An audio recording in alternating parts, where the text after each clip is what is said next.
Hello there, Brick Fanatics. This is Medieval Seaside Market. It is an absolutely brilliant, spectacularly versatile LEGO castle set. But if you are watching this video at any point after the 4th of February, I am afraid you are not ever going to find this thing at retail price. That is because this is part of BrickLink Designer Program's Series 4, a collection of 5 LEGO sets that are going on sale for crowdfunding, so essentially pre-order in advance of the LEGO Group actually manufacturing and sending these sets out. There's a good chance that you watching this video already know everything about the BrickLink Designer Program, but it is always someone's first time, and this is a frankly very convoluted and complicated system for the LEGO Group, so I just need to explain it very briefly for all those who might be just learning about this for the first time. The BrickLink Designer Program are a series of LEGO sets which are designed by fans, put up for a crowd vote, and then selected for crowdfunding. 5 LEGO sets for each series of the BrickLink Designer Program get selected. Fans buy them, or at least pre-order them in advance. As I understand it, you don't get charged until they're actually sent out, but it will be several months before these things actually start being shipped out to people. There is a hard limit of 30,000 of any of these LEGO sets. Once that threshold is hit, the LEGO Group will not be manufacturing any more of these. And for a lot of these castle sets in particular, they tend to hit that 30,000 threshold incredibly quickly, sometimes within just a few hours, sometimes even quicker than that if you can believe it.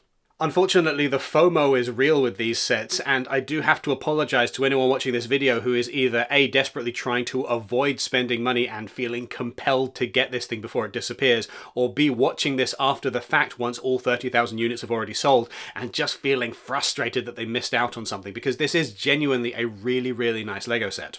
Now, personally, I feel like the BrickLink Designer Program is the best thing that LEGO is doing at the moment. It is so, so cool. And these sets are an absolute highlight. Every time I get sent one of these for a review, I think to myself, this is the best thing I've built since the last one of these BrickLink Designer Program sets. At the same time, I do feel like the program has already grown beyond the constraints that the LEGO Group has put on it, and I do have to hope that eventually they will reevaluate and decide that they actually do need to allocate a lot more funds and resources to the BrickLink team, because they are doing such a bang-up job with these sets, and it is a real shame that so many fans end up missing out on these simply because the LEGO Group hadn't anticipated these to be this popular. Just before we get into talking about this set, I do want to run through all of the other sets for BrickLink Designer Program Series 4, just so that you are aware of all of the sets that are going on sale. Some of which might not necessarily sell out quite as quickly as this one, some of which might sell out actually faster. And then we can talk about the set itself and all of its plus points, and a few things that I think you just need to be aware of going into this. Not necessarily negatives per se, but just things that might give you pause for thought if you're considering this LEGO set. Spoiler alert, where there are things that are maybe not quite perfect, they're not deal breakers whatsoever. I absolutely hard recommend this LEGO set if you can actually get hold of it. Now, the other sets that will be going on sale on the 4th of February at 8 AM Pacific time will be Merchant Boat, Wild West Train, Medieval Seaside Market, that's this one, Siege Encampment, and Riverside Scholars. The other one that I think is going to sell very quickly is probably Siege Encampment, because based on previous series of the BrickLink Designer Program, we tend to see normally just the one castle set per series, because the BrickLink team are being restrained somewhat, and LEGO castle fans are particularly enthusiastic about this program, but they tend to sell out very, very quickly. Now, this time around we've got 2 castle sets rather than 1, and so I am interested to see how that changes how fast these things sell, and whether indeed it proves that there is room and scope for more castle sets coming in the BrickLink Designer Program more frequently, or indeed for the LEGO Group to raise the maximum threshold for these sets. Siege Encampment is one that we've done a video on previously. It does look absolutely brilliant depending on whether or not you have a castle already in your collection, because it's very much an add-on set. This one, by comparison, is a castle in its own right. If this is your only castle set, you have got a very good single castle set, it has to be said. One of the things I absolutely adore about the BrickLink Designer Program, probably my favourite thing, is just how varied and unique all of these sets are. With the LEGO Ideas program, for example, LEGO fans will submit their design for consideration, and the LEGO Group will pick a few of them very sparingly, and then LEGO designers will rework them into something that is a little bit more polished normally. And apparently the degree to which they work with the fan designers on that process of polishing will depend on the fan designer and how much they want to be involved in that process. process, but generally what you get at the end of that is something that is very streamlined, something that is very smooth, something that does not have any of the rough edges that you might get from a fan design. By comparison, the BrickLink Designer Program sets have minimal changes, and where those changes take place, it tends to be by the designers of the set, the fan designers themselves, as far as I understand it. I might be wrong on that, don't quote me, but as far as I understand, there's very little of the tinkering that happens from professional Lego designers, which tends to smooth away a lot of the rough edges from a lot of fan designs for the Lego Ideas program. With these sets, I think that the rough edges are some of the coolest features because you can really feel the personality of each Lego fan designer. This one is completely different in terms of how it is built and how it goes together than, say, Harbour Master's Office, which I've had previously, or Ominous Isle, which I've had before that. Each of these sets have such unique character and personality and charm, and you can really feel like it's almost a dialogue between you and the fan designer because you can see their particular sensibilities and how they relate to the Lego brick as an artistic medium. With Ominous Isle, I said that it is a beautiful, beautiful set, but it is spectacularly fragile. And apparently there were a few of the early BrickLink Designer Program sets that all had that similar problem of being a bit fragile. And as a result of that, things have been tweaked now so that these sets do get a little bit more stress testing, I think. And a little bit more goes into the process where the fan designers are able to change things around after their submission, if their submission is approved. And as I understand it, once a Lego set is chosen for crowdfunding, now the fan designer is given a little bit more support to finesse their designs and just kind of fix anything that might be a very big glaring issue. So the sets that we're getting from the BrickLink Designer Program now are a little bit more polished, but still have a lot of that same personality. Indeed, one of the negatives that I have for this set, which I don't think is necessarily a huge deal-breaking negative, but one thing that I did find about this is that at times, especially early on, the building is a little bit spicy. The first thing that you build is this chunk here with the little hook thing for picking up cargo and what have you. And as you're putting this together, there's a few areas in this where you're layering parts on top of parts, but you're not interweaving them in the same way that you would normally do with a Lego set so that things are sturdy and strong. And I did feel to myself, oh, this is quite anxiety inducing because I'm worried about it all kind of toppling over sideways. And there are still parts in here where, because there's nothing really connecting things, it feels a little bit like just I'm wary of it. It is completely sturdy, I have to say. It is nice and solid now that it is put together, but I do remember putting these things together, putting these bricks in place and feeling like, oh, I hope that this actually stays in place. This is the first thing that you build, and I think that if I'd started with any other segment of the castle, I wouldn't have been quite as anxious for the rest of the build, because it is really this one, more so than any of the others, that has this slightly spicy, slightly daring and risky building technique. You then move on to some of the other wider, longer segments here, and there are moments just at the start where you're putting bits onto base plates and connecting two base plates together by like two studs, one stud, and just for a moment there it feels a little bit scary, like, oh, I could very easily snap this off and have to try and put this all back together. And then you layer a few more bits on and you don't think about it again. And that is genuinely the biggest downside I have to this Lego set, that just starting out for a little bit, it's just a little bit more fragile than I would like. Once you get going, everything is nice and sturdy and solid. In fact, a chunk of this took a tumble after I'd built it, and I was able to relatively easily put it back together. So this thing is nice and sturdy. It's just initially, right off the bat, there are moments where I think to myself, I hope that this doesn't collapse on me. I know exactly why that is, and I know why the BrickLink Designer Program sets have such a big challenge with the structural side of things when it comes to the build experience. And the reason for that is partially what we've said about how the Lego designers don't retweak these at any point, and these sets are purely an expression of the fans' personal building preferences. But the other reason is that a lot of these sets are designed first and foremost in the stud.io or Studio app for designing Lego sets, whereas an official Lego designer might spend a little bit more time playing with the actual bricks as they're putting it together and they're creating something, because they'll have access to the huge Lego catalogue of all of the different elements and they can pick and choose them and physically build. Whereas a lot lot of these sets are built first and foremost digitally, where the rules and the laws of physics are a bit more difficult to see in action. And so I think for that reason, a lot of these BrickLink Designer Program sets feel a little bit flimsy in places as they're being put together. And then once they're built, they're absolutely fine. Or maybe there'll be some elements that just kind of wobble a little bit, because when you're building digitally, you don't necessarily get that tactile experience of actually playing with the Lego bricks and feeling what they actually feel like. Now, sure, maybe some Lego designers, Lego fan designers who are building these things are doing them physically, but the vast majority of these things are being done digitally first, and then eventually being built with physical Lego bricks a long way down the line. And I think you can tell that in the way that these sets go together. And so for any of the BrickLink Designer Program sets, I would just recommend you be aware of that maybe there are going to be moments during the build where things feel a little bit loose, a little bit flimsy, a little bit less secure than an official Lego set, but that is part of the charm of these things. It is not something that I would necessarily wish away if it meant also taking away all of the fun personality that you get from these things that you don't get from a regular Lego set. Even if you look at all of the different Lego castle sets which have come from the BrickLink Designer Program, you will see that there is no one single way of building a Lego castle, and each fan designer has their own different way to do this and their own spin on things. Some of them are more detailed and intricate, some of them are more akin to an actual Lego castle, like an official Lego castle set made by an official Lego designer, and some of them are somewhere in between. With this one, I feel like a lot of the aesthetics reflects the kinds of thing that we get with Lion Knight's castle. But the fan designer for this set, Brick Fan Oi, who has a real name, but why would you use a real name if your online name is Brick Fan Oi? Because that's just brilliant. I love saying it. Brick Fan Oi.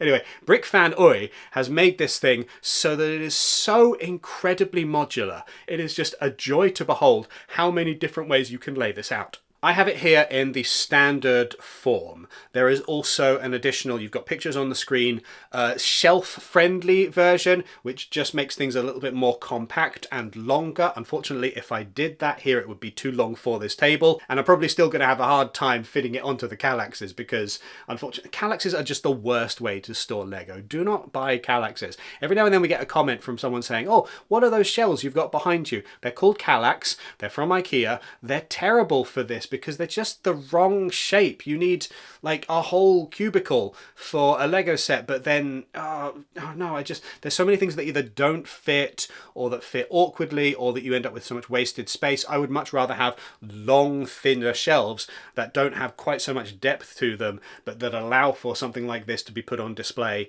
because it goes bigger, like wider and longer than the dimensions of one of those little cubicles. And also, these are terrible for displaying modular buildings if you want to have like a full modular street, which I cannot do because of the shelf I own. The main benefit that these Kallaxes have over anything else is that they are already in my house. Anyway, that's a pointless rant about something that doesn't matter. What does matter is that this thing comes apart in so many different places, so you are able to rearrange it however you see fit, and it is so clever how these different bits go together. Take off the roof there, you can have a look inside. The tower also comes apart in various different places. It's just such an inventive Lego set with so many different little nooks and crannies and so many different ways of rearranging it. And in fact, if this is not enough for you, Brick Fan Oi has already popped on Rebrickable a complete separate set of instructions for this Lego set so that you can completely rebuild it into an entirely different castle, which I just think is going above and beyond. It's a really brilliant thing to have given us.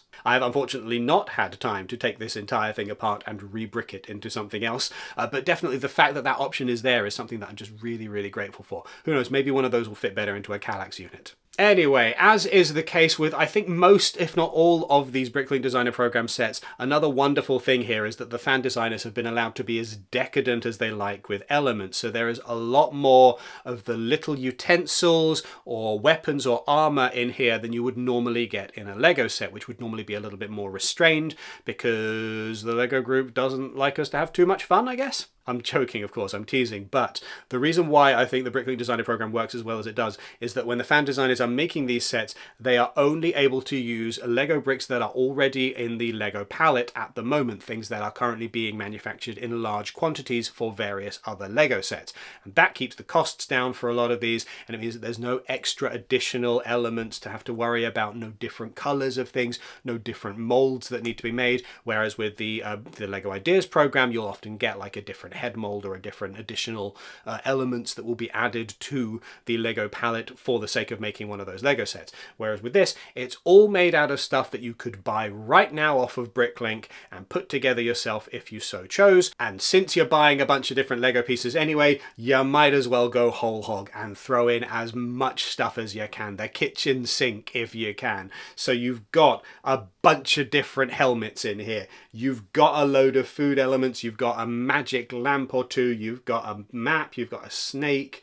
You've got 3 carrots. You've got a bunch of different fish up here on the side. You've got so many different soldiers here with different faces but the same uniform here.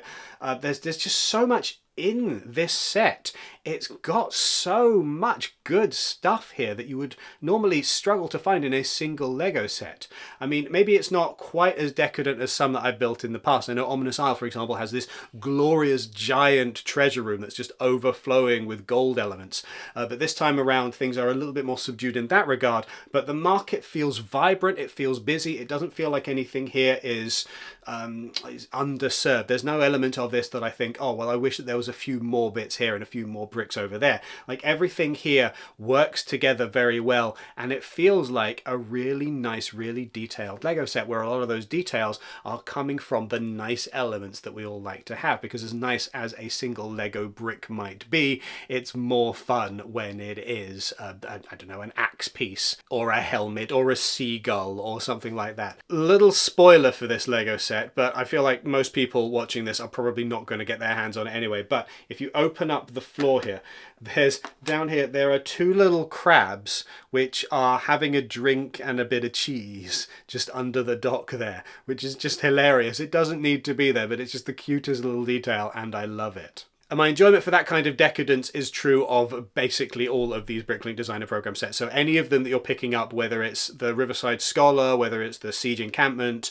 whether it's the Merchant Boat, whether it's the Wild West Train, all of these sets are going to feel like a little bit extra, like they've got that, just that little bit more than you would normally find in a Lego set. And that is delightful. That is so wonderful. Ultimately, if you are lucky enough to snag one of these, you are going to have an absolutely fantastic time with it. The only real downside is that so many people who may want it are not going to be able to get hold of it because they weren't quick enough off the draw on the pre-order. Perhaps this is a subject for a subsequent video, but I do really feel like it might be time for the LEGO Group to re-evaluate the BrickLink Designer Program, evaluate what is working very well, and then add to that and build on that, and perhaps extend the number of LEGO sets that are available, or extend the pre-order window, or make subsequent LEGO sets available down the line. I don't know, is there an option for like a print-on-demand service for LEGO? I don't know how they would do that, but it would be very nice. Or indeed just add additional LEGO sets to each series of the BrickLink Designer Program so that there are more varied designs available, and maybe that will kind of spread out the burden a little bit when some of these end up being very popular. Maybe we can have 2 castles per series if we're getting, I don't know, 7 to 10 Lego sets instead of just the 5 every series. It would just help to alleviate some of the pressure here on a program which the biggest problem with it is just how popular it's proving to be, and I think the LEGO Group maybe didn't anticipate quite how many people were going to go for this and quite how popular this thing has become. But either way, one thing is certain, and that is that if you are going to try and get your hands on this Lego set, you gotta be quick off the draw. February 4th, 2025, 8 AM Pacific time, which is 4 PM Greenwich Mean Time.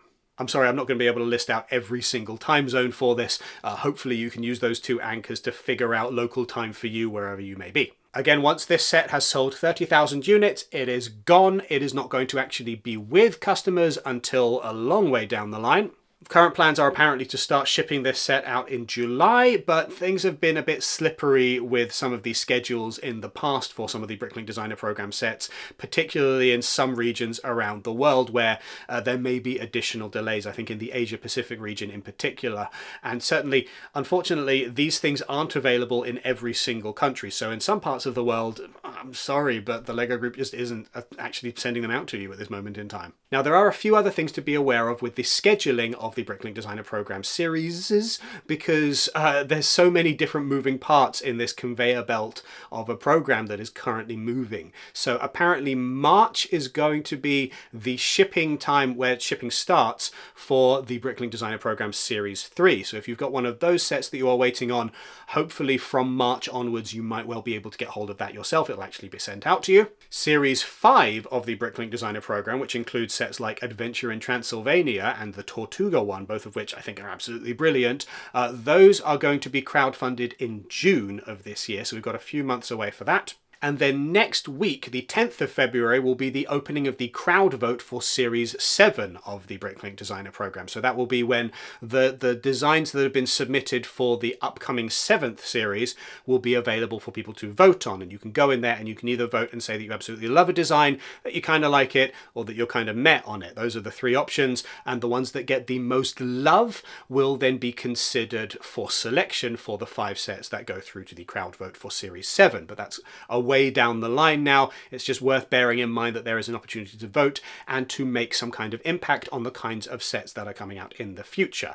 Indeed, I've actually got a sneak peek here, a little bit of an exclusive of one of the designs that are going to be available for the crowd vote, so that you will be able to potentially vote on whether you absolutely love it, like it, or are met on it. Here it is. Ooh, very nice if you happen to be a fan of vending machines or representation for the visually impaired. So as said, that's going to be one of the designs that you'll be able to vote on when we get to the crowd vote stage for Series 7, which starts on the 10th of February next week. In the meantime, good luck to you if you're going to be trying to get hold of this LEGO set or Siege Encampment or any of the others from Series 4. Some of these are going to sell out very quickly. Some of those will stick around a little bit longer. Maybe not necessarily all of them will hit their 30,000 unit threshold, but certainly I'm expecting the castles to go fairly quickly, if nothing else. Personally, the one that I love the most of Series 4 is the Riverside Scholars by Hanwha. We've had several designs by Hanwha in the past, and I think that they're all just absolutely beautiful, just really, really nice, colourful looking LEGO sets. But they don't tend to sell out quite as quickly as the castle sets, if at all. And I think that that's a strong indication that my personal LEGO preferences do not necessarily line up with anybody else's. But that's the wonderful thing about the BrickLink Designer Program, is that there are opportunities for weird LEGO niches to get a little bit more love than the LEGO Group might normally give them. It is a strange set of circumstances that I'm referring to LEGO Castle as a weird niche, but even so, if this means that we get a bunch of really nice castles that we wouldn't get otherwise, I feel like this is a win. I've said previously that I don't love that there is always a castle that tends to dominate the BrickLink Designer Program, but that's more about me wanting a new castle theme rather than being mad that these things are made, because all things said, I love this LEGO set. I think it is really, really nice, and I think that if you are going to buy it yourself, you are going to have an absolutely brilliant time with it, and you are really going to love it too. Anyway, thank you very much for watching this video. Let us know your thoughts on the BrickLink Designer Program Series 4 down in the comments, and which of these LEGO sets you are going to try and get hold of, or which of these LEGO sets you have managed or not managed to get hold of. We always love reading the comments and learning a little bit more about what is interesting to you, because it then helps to reflect the kinds of videos that we make going forward. Make sure that if you are going to be buying any LEGO in the near future, even from the BrickLink Designer Program, that you use the affiliate link, which is down in the description, or the QR code that is currently on screen. There should be affiliate links for all of the BrickLink Designer Program Series 4 sets. So if you are buying one of those, use that affiliate link. Brick Fanatics gets a little kickback when you purchase through our links. It just helps to keep the lights on for us. It doesn't cost you a penny extra. It's just our way of helping out the channel. Do make sure that you go to brickfanatics.com, by the way, for all coverage of all things LEGO. We will have more BrickLink Designer Program content up there very soon. And make sure that you sign up to our newsletter so that you never miss anything LEGO related ever again. Thank you very much for watching, and good luck to you if you are going to be trying to get any of these BrickLink Designer Program sets in the near future. Fingers crossed.